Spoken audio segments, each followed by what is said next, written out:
Көл жээкте бассаңыз, башка элден, шет өлкөдөн келген эс алуучулардын бирөөсү дагы жеген тамагынын калдыгын эч качан көл жээгине таштабайт эч качан. Ким таштайт? Ушул биз баягы начар маданиятка сиңип калган, үйүбүздө кандай жашасак ошондой мамиле кылган инсандар таштайт. Ушул бу мекенге болгон сүйүү, сыйырмак, эле биз өзүбүзчө ооз көп туруп, ооздон көбүк чыгарып, мекенди суу ыймандан деп сүйлөп коюп анан чып түкүрүп кетип калабыз.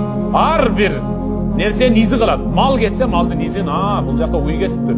Кой кетип барса, эч качан бул жака динозавр кеткен го? Дебейсиң да эч качан. Койду айтасың, туурабы? Анткени койдун изи турат. Адамдын изиненчи, анын кандай экенин айтсаң, бул акмак, бул келесо, бул аябай шалтурук деп айтсаң болот да изди. Анткени анын аркасында желими диштери калган, сагыздын кагазы калган, банандын кабыгы калган. Ошодон бул айвандай эле инсан экен деп койсоң болот. Ушул мекенге болгон сүйүүсү ушул.